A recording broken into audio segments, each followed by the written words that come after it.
Não importa quem é você, o que faz, onde mora, idade, o tamanho da sua fé ou sua religião. Sem água, a vida para. Dependemos dela desde a hora em que abrimos os olhos até dormir novamente. Imaginar o copo vazio dá um nó na garganta, seca. 70% do nosso corpo é composto por água. Sem ela, sobrevivemos poucos dias e morrer de sede é um dos piores sofrimentos, segundo a ciência. No Meio Ambiente por Inteiro desta semana, vamos mostrar que a água é patrimônio do planeta, o recurso natural mais valioso, é direito fundamental, mas na prática a realidade é outra. Não é de hoje que a falta d'água começou a preocupar autoridades do mundo todo. A população cresce a cada ano, o consumo também. Os cursos hídricos não acompanham o mesmo ritmo.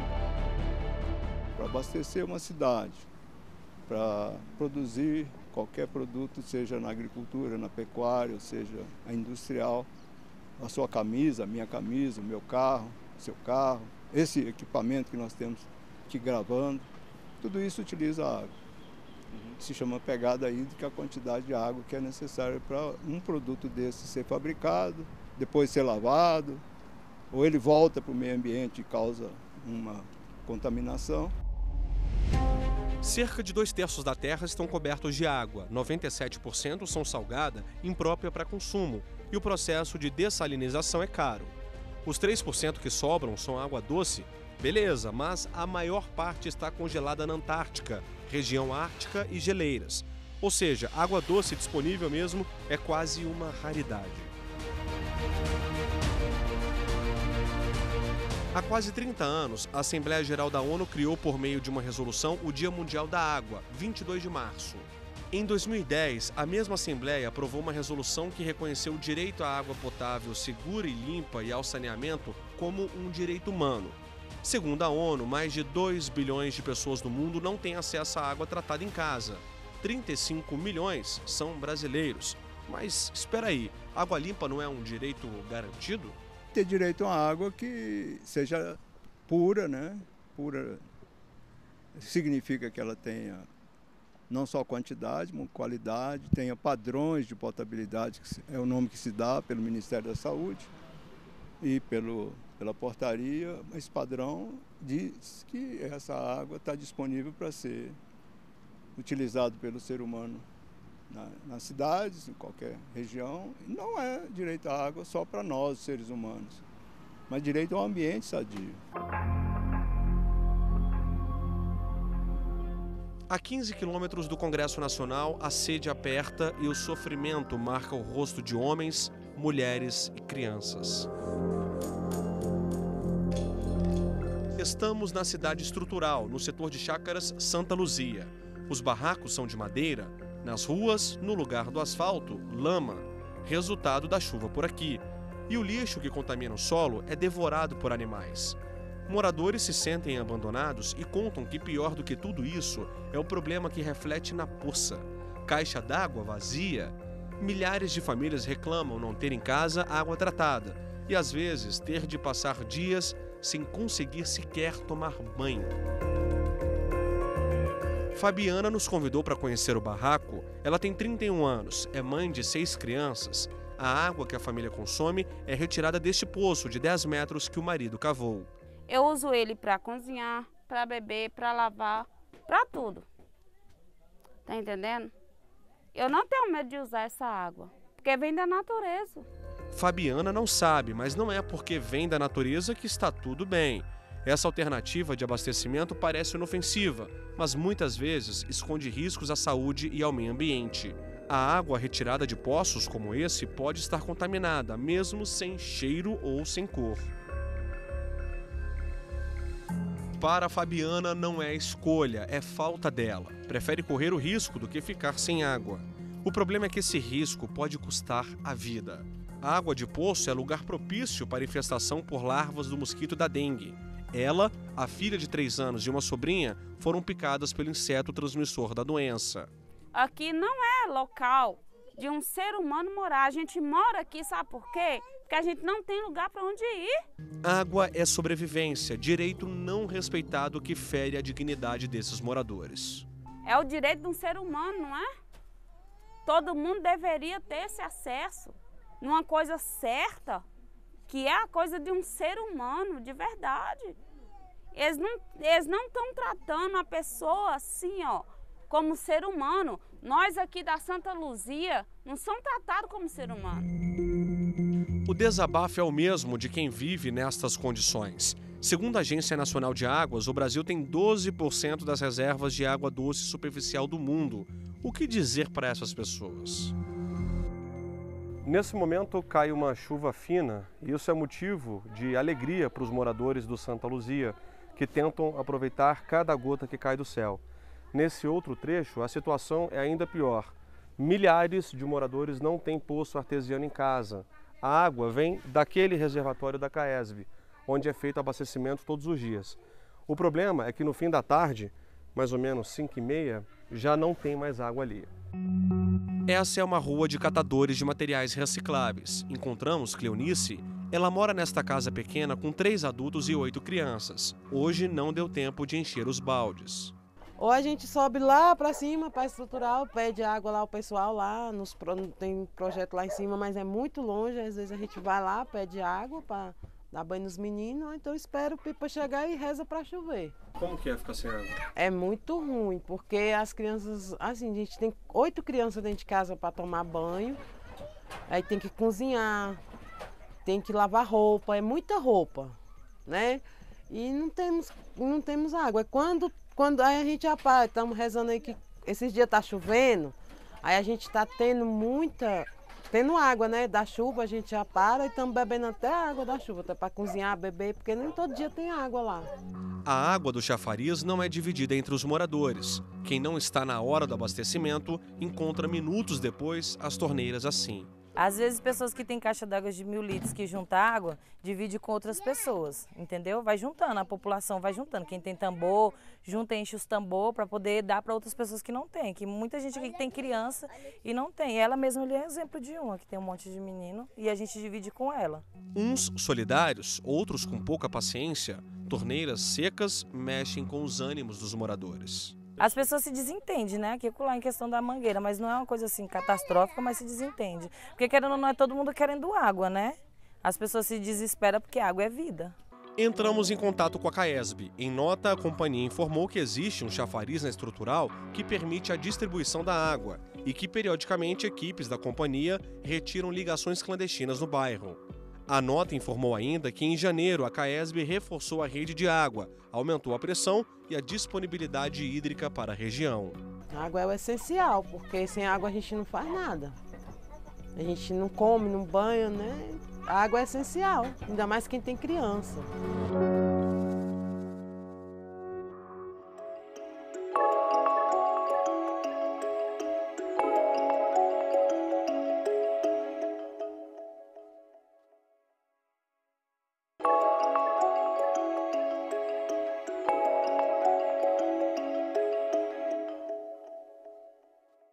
Água que jorra da fonte gera energia, água mineral, água essencial para a vida, água para regar o carnaval.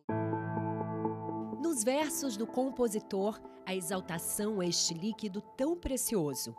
Água que jorra da fonte, límpida, transparente, pura, que cresce em rios e se transforma ao longo do caminho, para muitas vezes, hoje em dia, desaguar no mar como quase outra substância. Quase não, seria melhor dizer cheia de outras substâncias. Produtos químicos, óleo, chorume, esgoto e lixo. Muito lixo. É o que mais se encontra na Baía de Guanabara, a porta de entrada do Rio de Janeiro. Já dizia a sabedoria do velho pescador, o que hoje parece estar claro como a água deveria ser. Essas garrafinhas de plástica, esse tubinho de desodorante, esse cotonete, isso aí tudo polui, que isso aí não se dissolve. Isso aí fica rolando aí por cima d'água, outros mais pesados vão para o fundo. Seu Geraldo tem razão. O lixo tornou-se a parte mais visível dessa degradação ambiental. Com 15 municípios e cerca de 80% da população fluminense ao seu redor, 90 toneladas de resíduos por dia são despejados nas águas da Baía da Guanabara. Em poucos metros de caminhada pelo Mangue, na Ilha do Governador, região administrativa da capital, encontramos vários sinais, tanto da falta de consciência ambiental dos moradores do descarte de resíduos, quanto da falta de investimento público em saneamento básico. Hoje, um grande desafio da Baía de Guanabara é o não tratamento de esgoto. Uma série de estações de tratamento de esgoto foram construídas ou reformadas, né? E, no entanto, até hoje nós não temos os troncos coletores, né? Encontramos também sinais de alguns investimentos abandonados. Teve um projeto aí, há uns anos atrás, que eu trabalhei nesse projeto aqui, chamava-se Baía Limpa. Nós pegamos, foi toneladas de lixo dessa Baía de Guanabara. Eu não sei por que acabou aquilo. A Baía de Guanabara é a segunda maior em extensão do litoral brasileiro. Tem aproximadamente 380 quilômetros quadrados.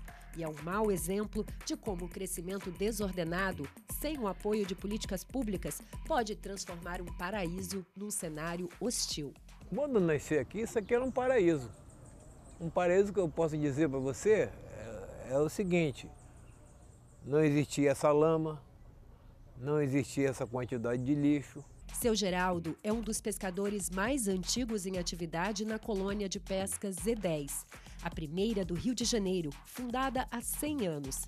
Segundo ele, esse lugar já foi um santuário marinho, onde se pescava e se vivia com fartura. Tinha gente aqui que só vivia da pesca do badejo, da garupa, do robalo, entendeu? Que são peixes nobres. São peixes que dão mais dinheiro, dá mais um retorno.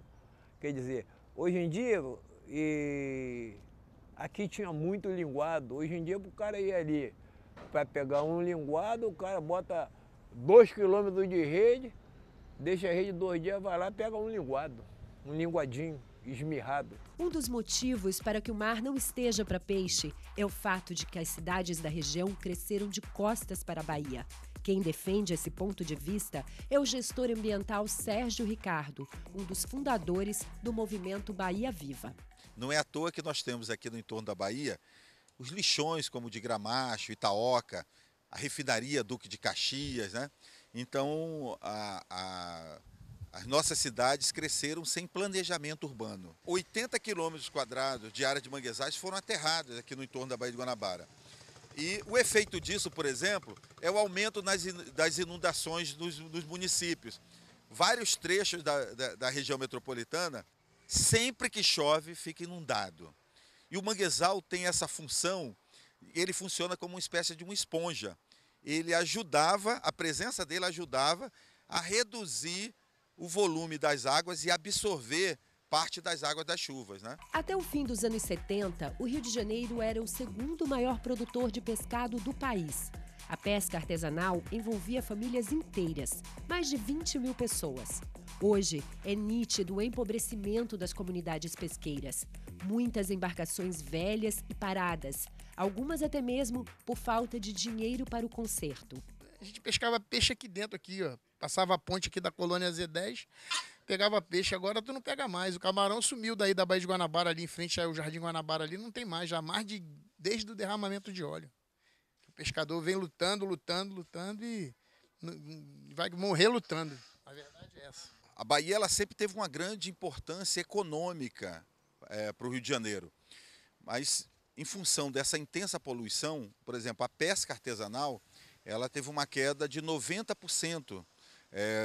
Da década de 90 para cá, quando ocorreu o grande desastre ambiental, vazamento de óleo no duto da refinaria Duque de Caxias, né?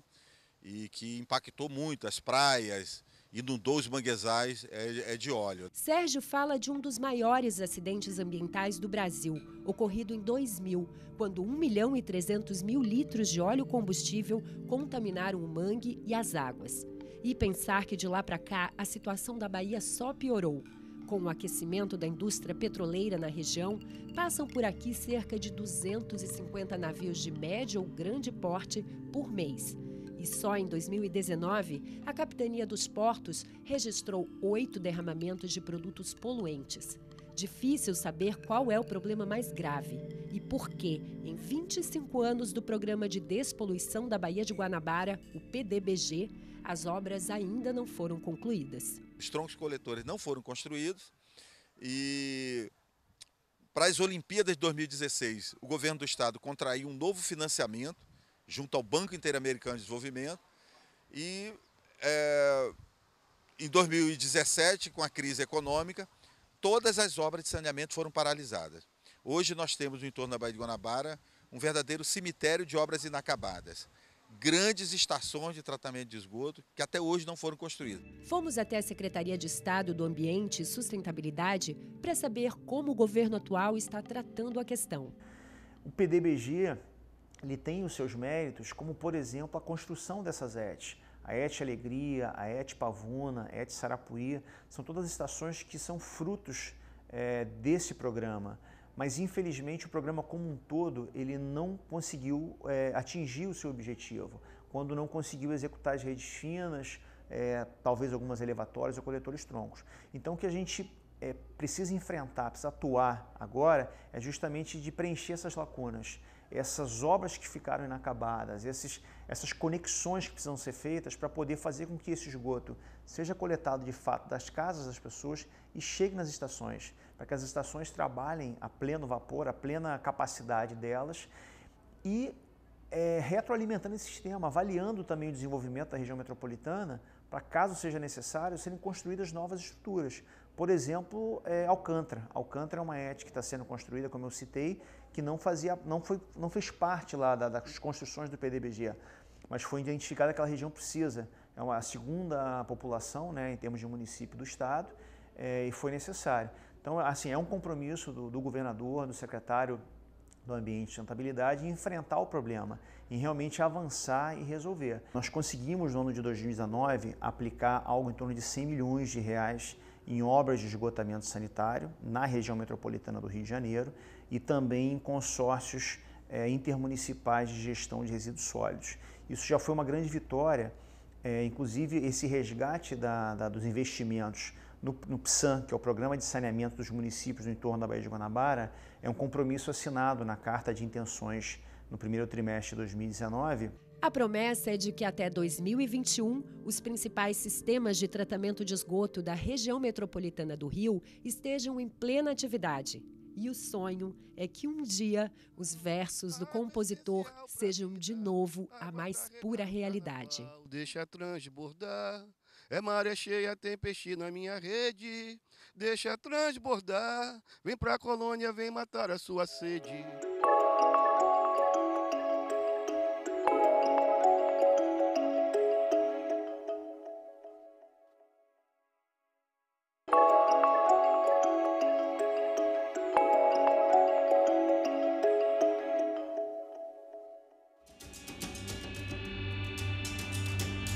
Até agora você viu que o direito à água é previsão constitucional. Mas a poucos quilômetros de onde a carta foi redigida, famílias sofrem com a falta desse elemento essencial à nossa vida. Viu também que no Rio de Janeiro a qualidade da água levada à população é duvidosa. Neste bloco, vamos voltar a Brasília e apresentar um exemplo de sucesso no combate à poluição. Eu estou falando do Lago Paranoá, criado durante a construção de Brasília para amenizar o clima seco aqui da região. O represamento foi concretizado no dia 12 de setembro de 1959. O lago tem 48 quilômetros quadrados e chega à profundidade de 38 metros. Para você que não conhece Brasília, entender melhor a importância do lago para a cidade, nós vamos lá para cima. O lugar onde eu fiz a gravação foi este aqui, na barragem. Ao lado fica o Lago Sul, onde moram pessoas de grande poder aquisitivo. É também no Lago Sul que fica a Península dos Ministros. Tem parque com acesso livre. Do outro lado fica o setor de clubes. Tem o norte e o sul. Mais acima, as asas sul e norte do plano piloto. Vamos continuar girando. Essa parte aí, que tem um formato parecido com bota, como o da Itália, é o Lago Norte, mais um bairro de gente com grande poder aquisitivo. Agora volta para mim, editor. É que eu preciso dizer que além de criar um microclima próprio, mais úmido, o lago tem a função de ser local de diversão. Qualquer cidadão pode vir para cá, nadar, por exemplo, se puder, andar de barco, jet ski. Aqui na orla é muito comum encontrarmos comércios como restaurantes e outros ligados a esportes aquáticos. O Lago Paranoá é de uso múltiplo e está despoluído, mas nem sempre foi assim. No projeto original de Brasília já estava previsto existir um lago, já que a região é uma região muito seca, e ele seria um lago para contemplação, para melhoria do microclima, para amenizar a seca de Brasília e para prover exatamente lazer para a população de Brasília. Então esse lago foi construído junto com a cidade. Só que assim, foi um grande desafio na época você fazer um lago ajusante, ou seja, abaixo de uma cidade como a capital Brasília e querer que esse lago não ficasse poluído. Obviamente que por mais que se cuidasse na época de controlar, de tratar os esgotos, a população de Brasília sempre cresceu acima da expectativa e esse lago em 2 décadas se tornou grandemente poluído. Então a década de 70, 1970, marcou um lago poluído. O Fernando falou aí do número de habitantes da capital, né? O Distrito Federal tem hoje 3 milhões e 15 mil habitantes. Isso sem contar as cidades do entorno, principalmente em Goiás, onde moram muitos trabalhadores do Distrito Federal. Com tanta gente assim, não é de se espantar que a poluição chegou com tudo. Banheira de hidromassagem, revólver, carrinhos de mão, geladeira inteira, tampa de geladeira, notebook a gente já achou também. E celular cai muito, né? E aí essas câmerazinhas que gravam em 360 graus, GoPro, essas câmeras também a gente já achou muitas assim. O jeito foi fazer algo que desse resultado. A CAESB, Companhia de Saneamento Ambiental do Distrito Federal, trabalha nisso desde o fim da década de 1970. Foram construídas novas estações de tratamento de esgoto, todo o esgoto da bacia hidrográfica foi coletado e tratado de forma bastante avançada, projeto de primeiro mundo, e aí a partir da década de 80 e principalmente no final da década de 90, o lago se transformou. Então, a despoluição do Lago Paranoá ocorreu no final do ano de 1999. Não foi só o poder público que agiu. Essas imagens aí são do movimento Ocupe o Lago. Em 2013, havia a onda dos isoporzinhos nos shoppings, onde os jovens se reuniam, iam beber e se divertir ali. A gente pensou, bom, seria legal a gente ter alguma coisa em nível de sustentabilidade. E paralelo a isso, houve dois vazamentos de óleo no Lago Paranoá à época. A gente aproveitou que tinha esse processo e inseriu o Ocupe o Lago na intenção de a gente ocupar o Lago Paranoá de forma sustentável, segura e responsável. Aos poucos, o movimento foi ganhando adeptos. Hoje é uma associação. Jornalistas, médicos, advogados, mergulhadores.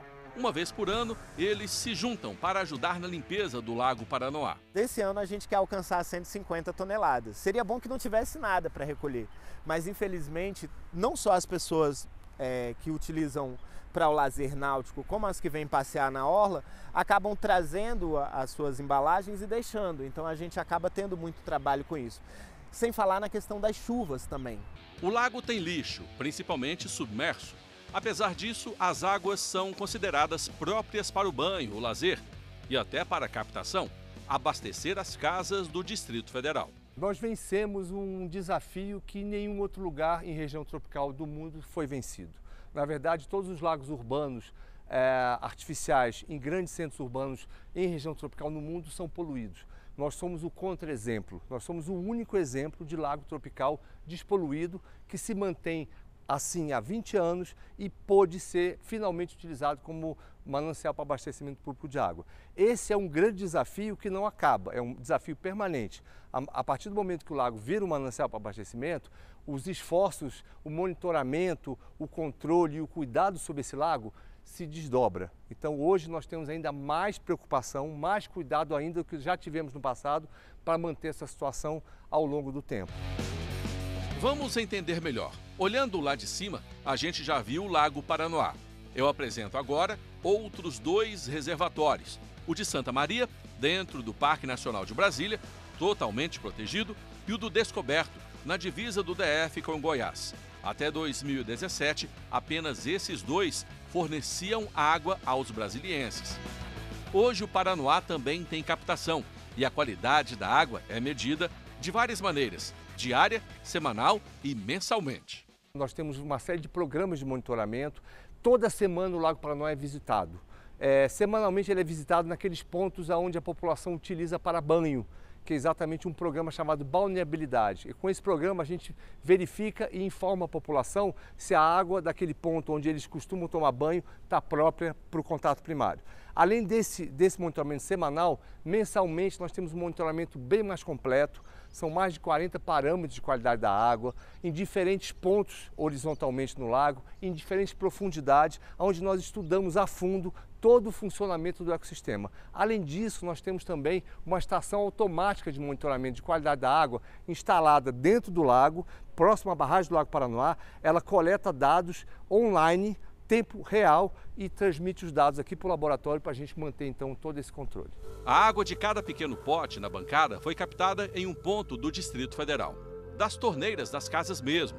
Pequenas porções são separadas e analisadas. Na tela dá para ver essas pequenas manchas. São algas. Se houver uma grande quantidade, a oxigenação pode cair. Para que isso não aconteça, é acionado um sistema a fim de solucionar o problema. É fundamental a participação da população. Eu costumo dar um exemplo dizendo como se o lago se tornou poluído, ele virou doador de sangue, ele é o doador de água. Como um doador de sangue humano, ele tem que ser muito bem monitorado, ele passa por exames periódicos, sofisticados, e ele tem que ter a sua saúde sempre bem mantida para ele poder prover esse serviço à população. E se o serviço é para a população, nada melhor que a própria população participar, né? A gente tem a parte dos mergulhadores, tem mais ou menos 10 companhias de mergulho que se aproximam e fazem esse trabalho de forma fantástica. Inclusive a gente tem um recorde de 248 mergulhadores ao mesmo tempo dentro do Lago Paranoá. E aí tem os nossos voluntários, que são os estudantes e pessoal da iniciativa privada, juntamente com outros órgãos que fazem parceria com a gente, que fazem a limpeza da orla. Esse é o maior desafio que nós temos, porque ninguém quer usar muito um lago poluído, mas todo mundo quer usar muito um lago limpo. Então a pressão de usos sobre o Lago Paranoá é cada dia maior. Hoje existem atividades no lago que não se pensava no passado. Existe mergulho, existe barcos que fazem visitas, recreações, aulas em barcos, etc. Então, são uma série de atividades que, querendo ou não, são potencialmente poluidoras. Além de toda a ocupação da bacia. Todo mundo quer morar perto do centro de Brasília, que é a bacia do Lago Paranoá.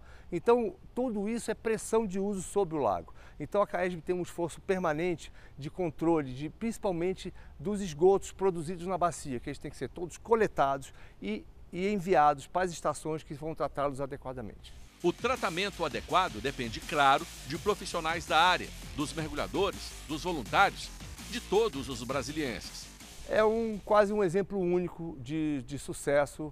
Depois de se tornar um dos piores exemplos de lago poluído, ele se tornou realmente um exemplo único de lagos poluídos. Isso é um grande caso de sucesso. O Lago Paranoá eu acho que é o que dá vida à nossa existência aqui no plano piloto. Eu acho que qualquer pessoa que, independente do estado emocional que ela esteja, ela contemple essa visão, ela melhora automaticamente. Então o Lago Paranoá é um remédio para a nossa vida, assim. Ele dá motivação para a gente. Na verdade, Brasília é muito linda, que a gente tropeça em lindas arquiteturas, e o Lago Paranoá, que é um lago artificial, nos dá essa sensação também, assim, de minha vida vai ficar melhor, assim. Você sai para trabalhar e olha essa imagem, você sente energia, você sente força e você sente vontade de cuidar, de preservar.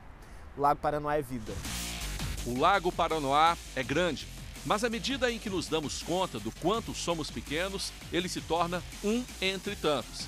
Temos lagos, lagoas, ribeirões, rios, os oceanos. A Terra, planeta Água, precisa continuar assim, azul da cor do mar.